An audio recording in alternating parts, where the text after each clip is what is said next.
ये हमारी वार्तालाप अब रिकॉर्ड हो रही है, तो अच्छा मैंने अच्छा। आपसे क्वेश्चन पूछा है कि आज का सेशन आपको कैसा लगा, और सर आप जो है क्राइम फ्री भारत मिशन से सदस्यी भूमिका में जुड़ना पसंद कर रही हैं या चंद्रगुप्ती भूमिका में? ठीक है सर, आप जोड़ दीजिए हमको सदस्य के तौर पे। वो उसको जुड़ना आपको पड़ेगा, मैं आपको सिर्फ लिंक भेज रहा हूँ। हाँ ठीक है सर, आप हमको भेज दीजिए। एक्चुअली मैं कार्यक्रम में आज फर्स्ट टाइम आई थी, मुझे बहुत अच्छा लगा। हाँ। बहुत अच्छी बात और है माधुरी जी, बहुत अच्छी बात है। हाँ। और आपको वो पूरी बात समझ में आ गई है कि अब ये देश बदलने वाला है? हाँ सर, मुझे पूरी बात आपकी, मैं एक एक बात बहुत गौर से सुन रही थी। जी। हाँ, मुझे अच्छा लगा। एक्चुअली मैं बीजेपी की, मैं यहाँ की सदस्य हूँ, बनारस की ब्लॉक से। मैं महिला मोर्चा की अध्यक्ष हूँ। बहुत हाँ सुंदर, बहुत सुंदर। आपको ये हाँ बात समझ में आ गई है कि क्राइम फ्री भारत एक मिशन है, ये पॉलिटिकल पार्टी नहीं है। इसमें किसी भी पार्टी का कोई भी व्यक्ति जुड़ सकता है और अपने आप को सदस्य भी का संकल्प भी पूरा कर सकता है, और यदि वो चाहे तो चंद्रगुप्त का संकल्प भी पूरा कर सकता है। और सर। चंद्रगुप्ती संकल्प में यदि नंबर 1 पे आएगा तो मुख्यमंत्री भी बनेगा। हाँ ठीक है सर। एक्चुअली मैं तो फर्स्ट टाइम मीटिंग अटेंड की, और मैं कुछ बोलना चाह रही थी पर मैं बोल नहीं पाई क्योंकि बीजेपी। अब आप जो नहीं बोल पाई हैं अब बोल दीजिए, क्योंकि ये हाँ वार्तालाप रिकॉर्ड हो रही है और कल तक ये क्राइम फ्री भारत पे अपलोड हो जाएगी। तो माधुरी जी हाँ। ने क्या कहा, ये हॉल में बैठे हुए 25-50 लोग नहीं सुनेंगे, बल्कि पूरा देश हम्म। सुनेगा। हाँ, वही कह रहे हैं सर कि बीजेपी सरकार तो बनी है डबल इंजन, लेकिन फिर भी हम लोगों की सुनवाई गुंजाइश कहीं नहीं हो पा रही है। हाँ, अभी हमारे समाज को लेकर अभी घटना घटा हुआ है 12 तारीख का। अभी तक सोचिए कि इतना वो लोग मारे हैं, 6 लोगों को गंभीर रूप से मार के घायल कर दिए हैं। ना वो लोगों का मेडिकल बना, ना तो वो लोगों की अभी तक गिरफ्तारी हुई है। आप कहेंगे तो इसका मैं पूरी जितना हमारे पास सब है हम भेज देंगे। रिकॉर्ड भी है हमारे पास, फोटोज भी है। मैं उसमें 1 हफ्ता में लगी भी थी। नहीं, लेकिन ये विडंबना का विषय नहीं है कि जो पुलिस की वैधानिक जिम्मेवारी है वो हाँ, पुलिस की मेहरबानी बन गई। मेहरबानी सर। एक्चुअली देखिए, सब पुलिस के पास क्यों जाते हैं? अपनी समस्या लेके जाते हैं। बिल्कुल हाँ, ठीक कह रहा है। लेकिन सर यहाँ पर कोई कोई सुनवाई नहीं हुई। हम लोग बहुत दूर तक गए। नहीं, हाँ। लेकिन माधुरी जी, जब आप भाजपा से जुड़ी हुई हुई हैं और जिम्मेदार पद पर बैठी हुई हैं, तब हम्म। आपकी सुनवाई नहीं हुई तो आम व्यक्ति की क्या हालत होगी? वही तो सोचकर हम लोग परेशान हैं, हैरत में हैं कि हम लोग किसी को वोट ही नहीं देंगे। जब हम लोगों की कहीं सुनवाई गुंजाइश नहीं है तो हम लोग वोटिंग डालने क्यों जाएं? आम नहीं, आदमी अब से अब ही। अब अब आप उल्टा काम करिए। अब आप स्वयं चंद्रगुप्त बनिए और जो है अपने आप को जो है मेरिट लिस्ट में लाकर हम्म। आपको बदलाव का हिस्सा बनना है, और बाकी आपको श्रद्धा अपने चाणक्य में रखना है, जो नियम हम्म। कानून और टेक्नोलॉजी के माध्यम से देश में वो बदलाव लाएगा जो अभी किसी का हम्म। सोच और अनुभव का हिस्सा नहीं है। हम्म। अब कोई भी यहाँ पे कुछ होता है तो सर उसमें हम शामिल, हम जरूर पहुँचते हैं। लेकिन मुझे दुख इस बात की है कि हम लोग इतना प्रयास कर रहे हैं लेकिन सफलता हम लोगों को प्राप्त नहीं हो रही है बीजेपी सरकार में। देखिए, मैं आपको ये बताऊं, बीजेपी सरकार अपने आप का महिमा मंडन कर रही है। सही मायने हम्म। में बीजेपी सरकार और अन्य सरकारों में कोई फर्क नहीं है। अन्यथा आज हम्म। की डेट में, देखिए, मैंने ये बात समझाई थी कि नरसिम्हा राव की बैसाखी गवर्नमेंट ने घृणित कानून बनाया। आज नरेंद्र हम्म। मोदी की जो 56 इंच के सीने वाली सरकार ने, जो कि हम्म। अभी लोकसभा में और राज्यसभा में दोनों में मेजोरिटी होने के बाद, उन्होंने हम्म। वर्शिप प्लेसेस एक्ट को रिपील तक नहीं कहा किया, और न हम्म। केवल रिपील किया बल्कि उन्होंने ये कहा कि हम रिपील नहीं करें। हम्म। तो मुझे लगता है कि यह बीजेपी की दुष्टता है बीजेपी स्लोगन पे ज्यादा भरोसा कर रही है। जैसे मैंने पहले आपको समझाया था कि आर्टिकल 370 यदि हटाया तो साथ में जो है 21 मई को 2020 में जो है क्यों जो है एक घटिया डोमिसाइल पॉलिसी लाकर जो उसका फायदा था उसे आपने आधा कर दिया। बिल्कुल बिल्कुल आधा कर, इसीलिए सर कि बीजेपी से कितने लोग इस्तीफा दे रहे हैं। अगर हम जुड़ेंगे तो हम अपने समाज को लेकर काफी लोगों के साथ हम आपके साथ जुड़ेंगे। आपको यदि भाजपा में अभी श्रद्धा है तो बिना इस्तीफा दिए हुए भी क्राइम फ्री भारत मिशन से आप जुड़ भी सकते हैं और बिना इस्तीफा दिए आप भारत जो है क्राइम फ्री भारत मिशन के चंद्रगुप्त भी बन सकते हैं। जब आप चंद्रगुप्त की मेरिट लिस्ट में आ जाएं उस समय इस्तीफा देने पर भी काम बन जाएगा, क्योंकि तब आपको चंद्रगुप्तों को जो चंद्रगुप्त घोषित हो जाएंगे उन्हें टिकट मिलने के लिए फिर उस पार्टी को जो कि क्राइम फ्री भारत मिशन के प्रति समर्पित पार्टी बन गई है, जो जिसने अपने सभी हक क्राइम फ्री भारत मिशन को दे दिए हैं, तो वो चंद्रगुप्तों को टिकट देगी। और आज के नियम के अनुसार जब कोई पार्टी टिकट देगी तो उसका सदस्य आपको होना जरूरी है। तो उत्तर प्रदेश में 403 लोग ही सदस्य बनेंगे उस पार्टी के, इससे ज्यादा लोग नहीं बनेंगे। जो चंद्रगुप्त बन जाएंगे वो केवल पार्टी के सदस्य बनेंगे, बाकी 100 करोड़ लोग क्राइम फ्री भारत मिशन के ही सदस्य बने रहेंगे। उनका पॉलिटिकल पार्टी से कोई लेना देना नहीं। तो आप बात ये समझ रहे हैं? समझ रहे हैं सर। तो आप जो है सदस्य भूमिका में जुड़ेंगे, सब लोगों के साथ आप सदस्य भूमिका में जुड़ जाइए और जिनकी थोड़ी सी जो है फ्रंट क्रीज पे आके खेलने की इच्छा है, मैं उनसे निवेदन करूंगा कि वो क्राइम फ्री भारत के चंद्रगुप्त की भूमिका में भी अपने आप को प्रस्तुत कर सकते हैं। सदस्य और चंद्रगुप्त में केवल इतना ही फर्क है कि सदस्य का संकल्प 90 लोगों को जोड़ के पूरा हो रहा है और चंद्रगुप्त का संकल्प मेरिट लिस्ट में स्थान बना के ही पूरा होगा। बस केवल इतना ही फर्क है, राइट? तो माधुरी जी, आप सदस्य की भूमिका में आगे बढ़ना चाहेंगी या चंद्रगुप्त बन के और सक्रिय भूमिका निभाना चाहेंगी? नहीं, तो चंद्रगुप्त में ही हमको जोड़िए। हम आगे इसमें कार्य करना चाहते हैं और लोगों को हम इसमें मदद भी दिलाना चाहते हैं। तो चंद्रगुप्त की शपथ का हम आपको ड्राफ्ट भेजेंगे, तो जिस स्तर के आप चंद्रगुप्त बनना चाहते हैं वो आप शपथ ले लीजिए और इसी ऐप से दोनों को काम करना है। और जैसे ही आप एक व्यक्ति को जोड़ेंगी, सिस्टम आपको मोहल्ला अधिकारी बना देगा।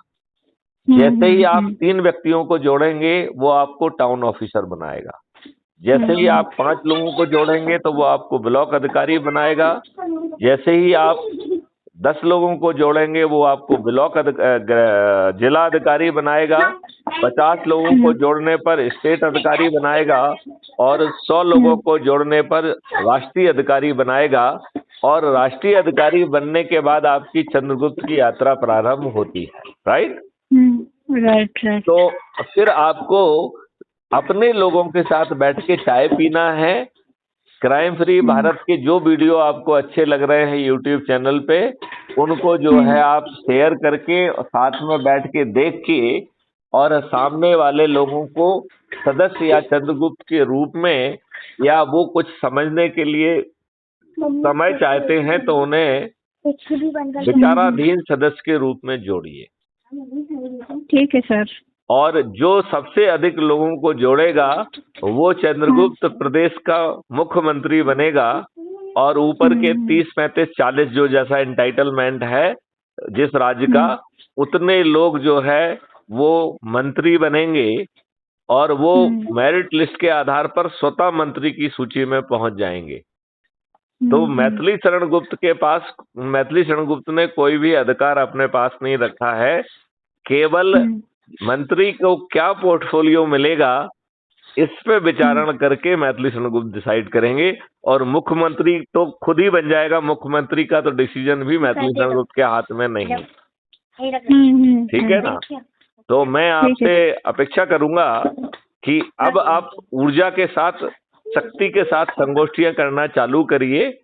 और इसके लिए यदि आप छोटे मोटे आयोजन भी करना चाहती हैं, चाहे कथा का हो, चाहे संगीत का हो, या कुछ भी करके, और उसमें दौरान जो है ना, आप महिला शक्ति को और बाकी लोगों को जो ना ऊर्जाकृत करके आप जोड़ेंगे, तो एक पंथ दो काज हो जाएंगे। अपने लोगों से चर्चा, भेंट और संबंधों में मिठास भी बढ़ेगी और हम उन्हें जोड़ भी पाएंगे। ठीक है माधुरी जी। तो ठीक है सर। आपसे बात करके मुझे बहुत अच्छा लगा। और आगे चल के तो आपको किसी की जरूरत नहीं होगी, क्योंकि आपको अपनी सुनवाई करने के लिए थाना जाना ही नहीं होगा। बिना थाने जाए आपकी 5 तरीके से FIR दर्ज होगी। जब आप क्राइम फ्री भारत के वीडियोस देखेंगे तो बहुत सारे वीडियोस में उन चीजों की बारीकियों को समझाया गया है। इसमें इतनी जो क्राइम फ्री भारत का टेक्नो इंजन है, वो ऐसे अकाट साक्ष्यों को खुद संग्रहित करा देगा जो पुलिस की क्षमता का हिस्सा ही नहीं है। बिना कोर्ट जाए ट्रायल होगा। इसमें वकीलों की और जजेस की संख्या बाधक नहीं बनेगी और 3 दिन से अधिकतम 30 दिन में न्याय मिल जाएगा। आज जो न्याय आपको 30 सालों में नहीं मिलता है।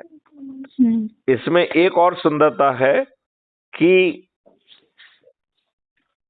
जो जज है वो सच में उसे न्याय करना पड़ेगा। और 2 तरीके की अपील का प्रावधान किया गया है। एक अपील है अपील अगेंस्ट द जजमेंट, और दूसरी अपील है अपील अगेंस्ट द जज। जब कोई अपील अगेंस्ट जज की जाएगी तो जो पिटिशनर है वो ये बात लिखेगा कि ये साक्ष्य थे जिनको नजरअंदाज करके जज महोदय ने जानबूझ के गलत निर्णय दिया है। राइट। तो एक अपील में जो है जजमेंट के विरुद्ध अपील है, जिसमें सिंपल जो आज डिसीजन होता है वैसा ही डिसीजन होगा। लेकिन जो अपील अगेंस्ट जज होगी उसमें जज महोदय को खुद खड़ा होकर अपने डिसीजन को डिफेंड करना पड़ेगा। और यदि वो अपने डिसीजन की उन्होंने सही निर्णय लिया है, ये डिफेंड नहीं कर पाया, तो उन जज महोदय को महाअभियोजित कर दिया जाएगा और उन्हें क्षतिपूर्ति भी देना होगी। तो न केवल ब्यूरोक्रेसी बल्कि जुडिशरी भी न्याय करने की भूमिका में आ जाएगी। अभी वो न्याय करने की भूमिका में नहीं है, अभी वो लॉर्डशिप की भूमिका में।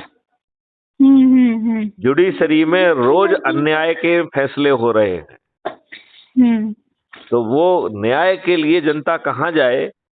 और जिन लोगों के पास पैसा नहीं है वो बेचारे तो रिपोर्ट भी उनकी नहीं हो पा रही है, जबकि नहीं लिखी जा रही है सर। नहीं, ऐसे केस हमारे सामने कई आया है केस।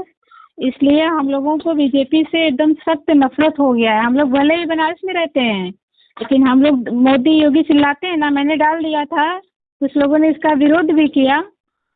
हाँ, कि मतलब ये महिला होकर ऐसे कर रही हैं। कुछ लोगों ने मुझे समझाया भी, आप मतलब उन लोग के खिलाफ कर रही हैं तो कहीं ऐसा ना हो कि आपको लेकर प्रॉब्लम खड़ा हो जाए। नहीं, प्रॉब्लम क्यों खड़ा होगा? प्रॉब्लम ये खड़ा होगा सर कि जैसे आप वो लोग के विरोध विपक्ष में जा रही है तो वो लोग कुछ भी करवा सकते हैं, गुंडाराज है। ये कुछ नहीं कर सकते हैं और आपको किसी के विरुद्ध में जाने की जरूरत ही नहीं है। आपको केवल एक ही काम करना है, संगोष्ठी संगोष्ठी संगोष्ठी।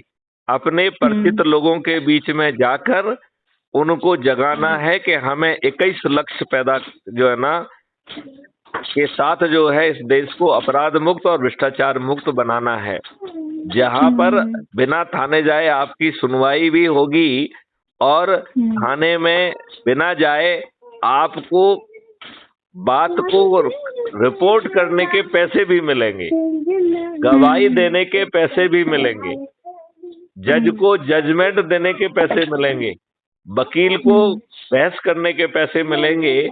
और ये सब पैसा जो है क्राइम फ्री भारत मिशन की तरफ से दिया जाएगा और अपराधी को सजा 3 से 30 दिन के बीच में हो जाएगी और उस अपराधी से जितना पैसा बांटा जाएगा उससे दुगना पैसा वसूल किया जाएगा। तो इससे जो है भारत सरकार की आमदनी आज जितना भारत सरकार कमा पा रही है उससे 10 गुना ज्यादा पैसा कमा पाएगी और क्राइम फ्री भारत मिशन के रेवेन्यू मॉडल के आधार पर हम इस देश को टैक्स फ्री भी कर पाएंगे। अब बताइए, आपको थाने जाने की जरूरत नहीं है, आपको एफआईआर लिखाने के उल्टे पैसे मिलेंगे, आपको गवाही देने के उल्टे पैसे मिलेंगे। यदि आप फॉरेंसिक साइंस के एक्सपर्ट हैं तो आपको जाके काम करने के उसके भी पैसे एक्स्ट्रा मिलेंगे और वो बड़ी धनराशि होगी, क्योंकि हम छोटी धनराशि देने में आपको रुचि इसलिए नहीं रखेंगे क्योंकि हम उसे 2 से मल्टीप्लाई करके अपराधी से वसूल कर रहे हैं। यदि हम आपको कम पैसा बांटेंगे तो सरकार को बदले में कम पैसा मिलेगा। यदि हम आपको 100 रुपए देंगे तो हमें 200 रुपए मिलेंगे सरकार को, राइट? लेकिन यदि हम आपको 10,000 रुपए देंगे तो हमें 20,000 रुपए मिलेंगे। तो हमें आपको कम पैसा देना चाहिए या ज्यादा पैसा बांटना चाहिए? नहीं, ज्यादा बांटना चाहिए। तो ज्यादा पैसा बटेगा तो पब्लिक अमीर होगी, सरकार भी अमीर होगी और टैक्स फ्री भी हो जाएगा और अपराधियों का हौसला इतना पस्त हो जाएगा कि अपराध करने की सोच रखने की उनकी औकात खत्म हो जाएगी। नहीं और क्राइम फ्री भारत का जो स्मार्ट इंजन है वो उसमें इतनी अधिक क्षमता होगी कि ये व्यक्ति जब घर से अपराध करने निकलेगा तो वो ये अनुमान लगा पाएगा कि ये व्यक्ति अपराध करने की नियत से निकल रहा है और वो यह भी मालूम कर पाएगा कि ये किस रास्ते से जाएगा और इसके अपराध का टारगेट कौन होने वाला है और वो सिस्टम जो है अपनी चुनी हुई जगह पर उस अपराधी को अपराध करने के पहले गिरफ्तार कर लेगा। सही। तो चाहिए। अपराधी को अपराध करने का मौका नहीं मिलेगा, ऐसा भारत होगा। आप लोग ऐसा भारत नहीं चाहते हैं क्या? हम लोग चाहते हैं ऐसा भारत हो। तो फिर लग जाइए। आपको करना क्या है? आपको किसी भाजपा का विरोध नहीं करना है। आपको योगी मोदी के खिलाफ कुछ नहीं बोलना है। उनके लिए सिर्फ मैथिली शरण गुप्त को जो बोलना है वो बोलते रहेंगे। हमारे ना किसी सदस्य को बोलना है, ना चंद्रगुप्त को बोलना है, ना हमें कोई धरना देना है, ना हमें कोई जुलूस निकालना है। हमें केवल संगोष्ठी और संगोष्ठी करना है और संगोष्ठी भी अपने पहचान के लोगों से करना है और अपने पहचान के लोगों को फोन ये करना है कि भैया हम बहुत दिनों से नहीं मिले हैं आपसे, आपके साथ बैठ के हमें चाय पीना। तो कितनी अच्छी स्थिति होगी। बहुत अच्छा होगा। तो माधुरी जी, आप ऐसे भारत को चाहती हैं ना? मैं चाहती हूँ ऐसा भारत हो। तो मैं आपको लिंक दे रहा हूँ। आप एक बार लिंक से जुड़ने के बाद मैं आपको फिर से आपसे बात करूंगा और आपको समझाऊंगा कि कैसे आप अपनी लिंक को, प्रोफाइल में लिंक को कैसे आप कॉपी करके और उसे शेयर करके लोगों को जोड़ेंगे, जिससे आपको चंद्रगुप्ती मार्क मिले और आप चंद्रगुप्ती प्रतियोगिता में अपने आप को मेरिट लिस्ट में लाकर विधायक, मंत्री या मुख्यमंत्री, जो भी आप जिस स्तर का आपका प्रयास रहेगा वो आपको खुद ब खुद मिल जाएगा। ठीक है सर, आप भेजिए उसको, लिंक को हम सेलेक्ट करते हैं। चलिए तो माधुरी जी, इसी के साथ हम अपनी वार्तालाप को समाप्त करते हैं और आपके शहर में आके मुझे बहुत अच्छा लगा। माँ जो है भोलेनाथ जी का काशी विश्वनाथ का जो है आशीष भी मैंने महसूस किया। यह आशीष जो है आरती देखी नहीं? 7 बजे शाम को आरती होता है गंगा। मैंने आरती भी देखा है और मैंने काशी विश्वनाथ के जाके मंदिर के में जो है लॉर्ड का जो है अभिषेक भी किया है, पूजा भी की हुई है और वो पूजा में करने के बाद ही वहाँ पे मीटिंग में पहुंचा था। अच्छा सर, चलिए बहुत अच्छा है। तो मेरे ख्याल से मेरा बनारस आने का जो कार्यक्रम रहा, मैं महसूस करता हूँ कि वो सफल रहा और अब आप लोगों के रूप में ढेर सारे चंद्रगुप्त जो है आगे भी बनेंगे और ये बदलाव का आगाज जो है 2024 में इस देश को बदल देगा। ठीक है सर, हम लोग यही चाह रहे हैं। चलिए, तो अब मेरे ख्याल से वार्तालाप को विराम दिया जाए। ठीक है सर। चलिए, जय हिंद, जय भारत, वंदे जय मातरम। वंदे मातरम।